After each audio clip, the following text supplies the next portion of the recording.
Okay, camouflage Jesus might be my new favorite Easter image.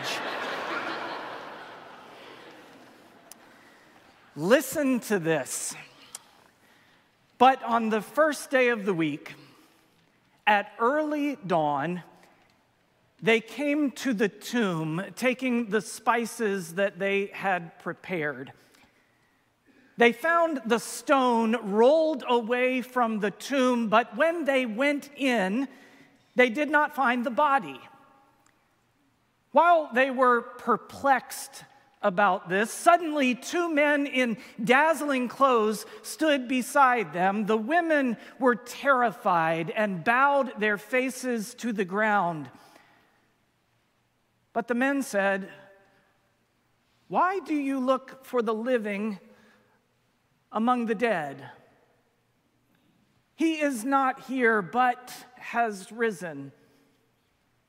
Remember how he told you while he was still in Galilee that the Son of Man must be handed over to sinners and be crucified and on the third day rise again?"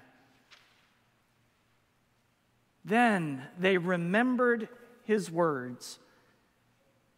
And returning from the tomb, they told all this to the 11 and to all the rest. Now, it was Mary Magdalene, Joanna, Mary the mother of James, and the other women with them who told this to the apostles, but the word seemed to them an idle tale, and they did not believe them. But Peter got up and ran to the tomb. Stooping and looking in, he saw the linen cloths by themselves.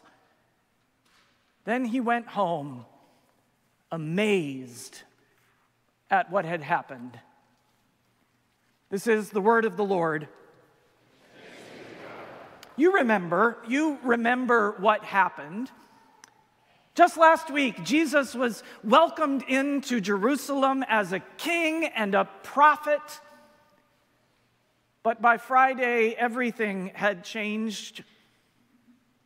Betrayal, arrest, sham trial, denial, death sentence, crucifixion, burial.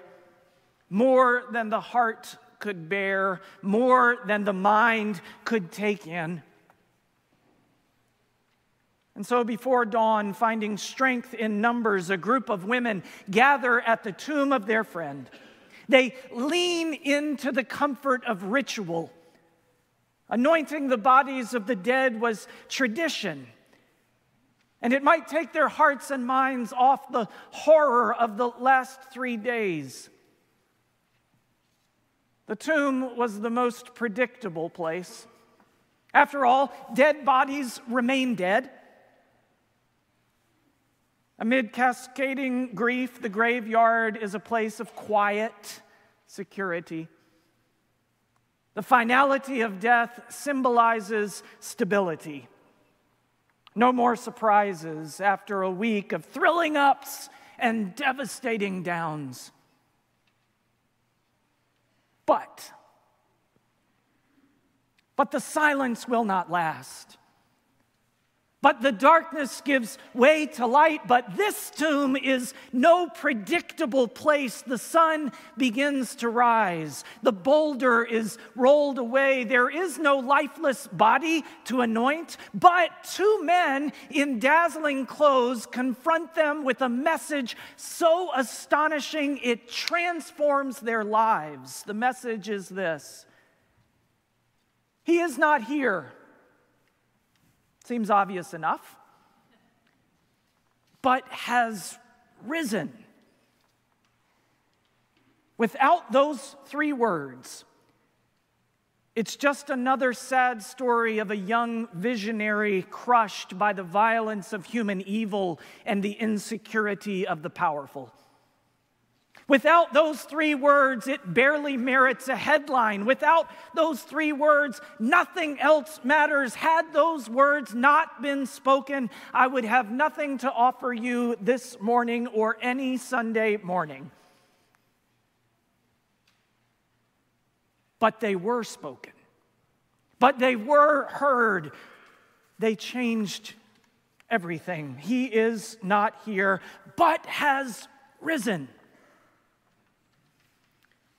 One of the joys of this particular stage of parenting, at least for me, is the almost daily opportunity to reconnect with the humor of 9 and 6-year-old boys.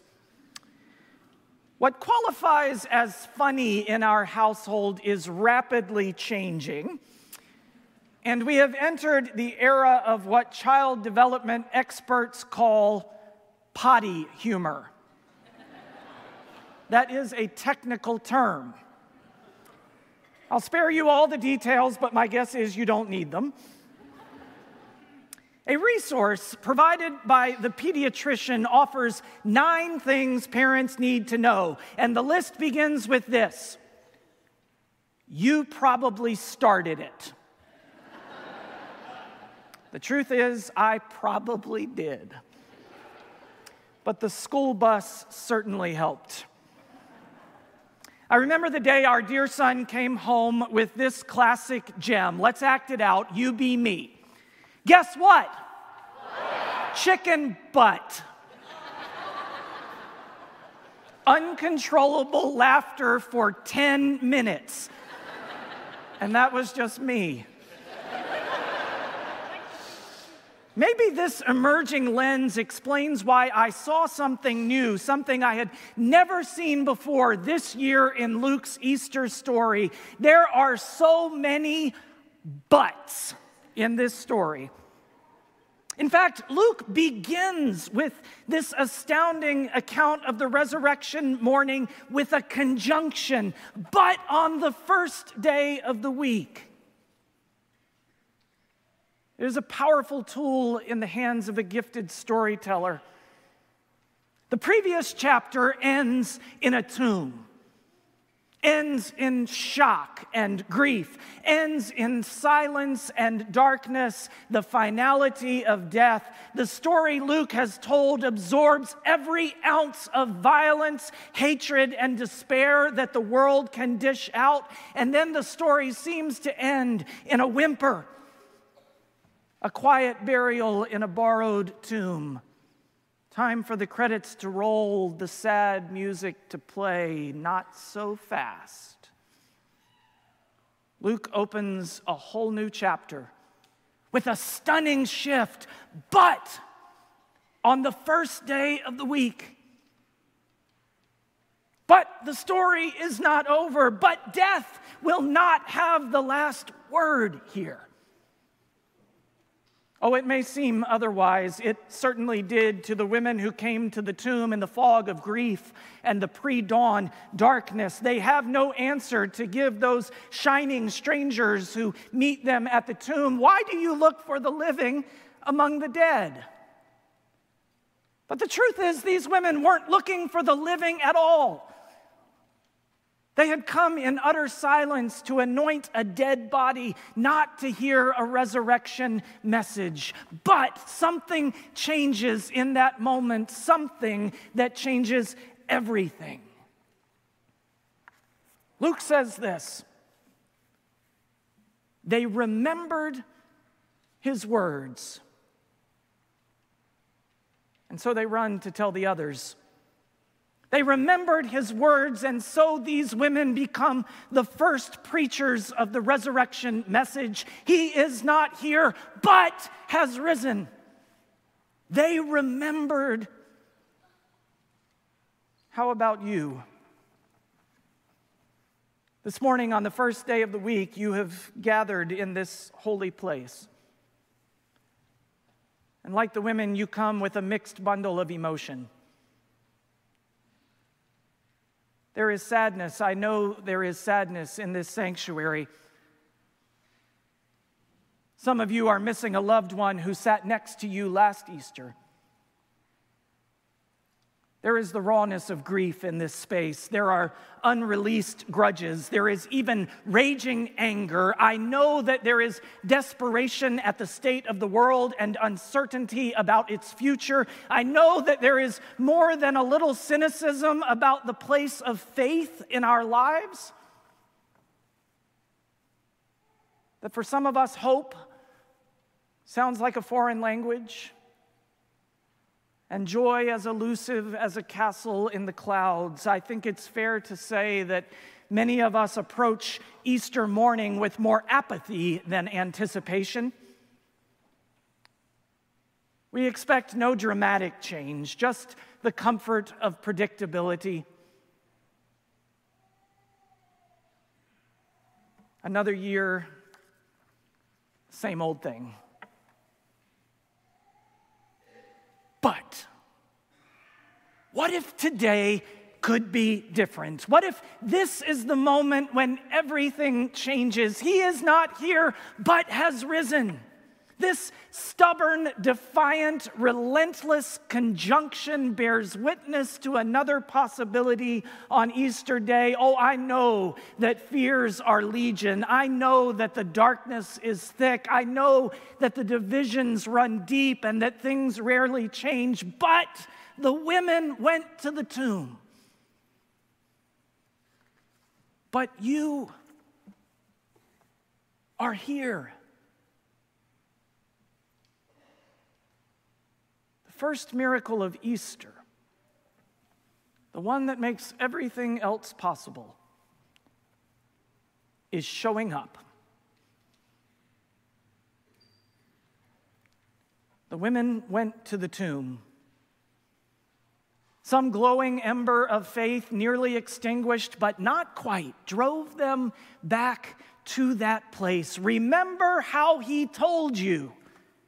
And some part of them does remembers his words, even if you have come this morning out of a commitment to routine, out of family obligation or annual tradition. You are here in the morning on the first day of the week. You're in the right place. Then they remembered his words. Perhaps they remembered the words that begin Luke's gospel when an angel named Gabriel speaks them. Nothing will be impossible with God. Perhaps they remembered the words of Jesus spoken on the plain. Blessed are you who weep now, for you will laugh. Or perhaps they remembered the words of the psalmist, weeping may last for the night, but joy comes in the morning.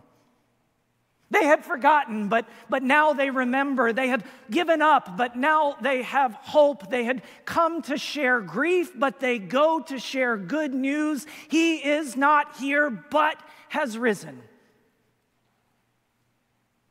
And so this morning, I wonder which message you have forgotten or stopped believing. I wonder which words of life you most need to hear today. Here are the ones I need the most. I need to hear what I cannot conjure up on my own. I need to hear that joy is the default setting of our humanity. I need to hear that hope persists beyond diminished expectations, that life is more than breathing, that existence itself is alive with purpose and meaning. That's why I showed up this morning. And you showed up too, quite a crowd. Could something be different because you did? It's a good bet. Showing up changes things. Showing up changes us.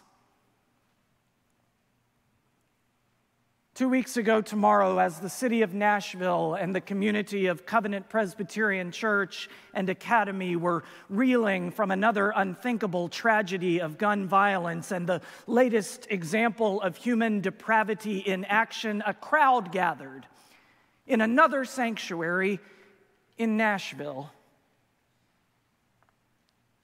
That Monday evening, they packed the pews. The walls were lined with people of all ages, faces streaked with tears. I spoke with a friend who was there that evening. He explained to me why he went. I couldn't think of anything else to do, anywhere else to go. I needed to be with people who, like me, were angry, who were grieving, who were crying, who were praying. I needed to be reminded that even now, God is with us. Unspeakable grief, tragic loss, soul-wrenching anguish. But on the first day of the week, at early dawn, they went to the tomb. They needed to be together. They needed to be reminded God is with us. Then they remembered his words, perhaps these: "Do not be afraid. I am the resurrection and the life." This Easter morning, we do not claim this truth in simplistic or reductive optimism. We stare into the abyss of evil and malicious violence. We face the reality of voices silenced and lights snuffed out.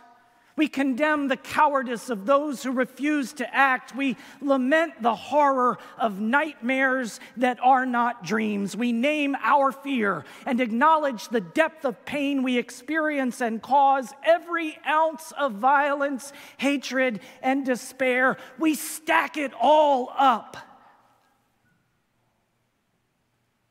And then we dare to speak that relentless, defiant conjunction.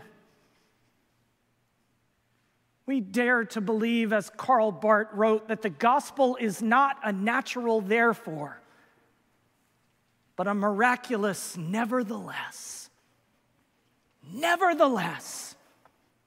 Nevertheless, we speak it again and again and again. Nevertheless, we speak the word until the word speaks us. He is not here, but has risen. Friends, your capacity for joy is not solely contingent on the conditions of your life. It depends which story you tell, which virtues you cultivate, which community you join, which voices you believe.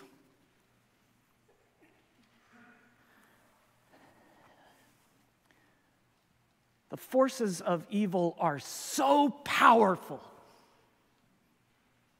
Death feels so final.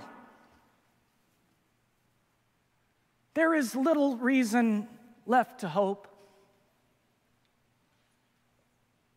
But church, listen to this. Joy. Joy. Joy comes in the morning, and guess what? It's morning.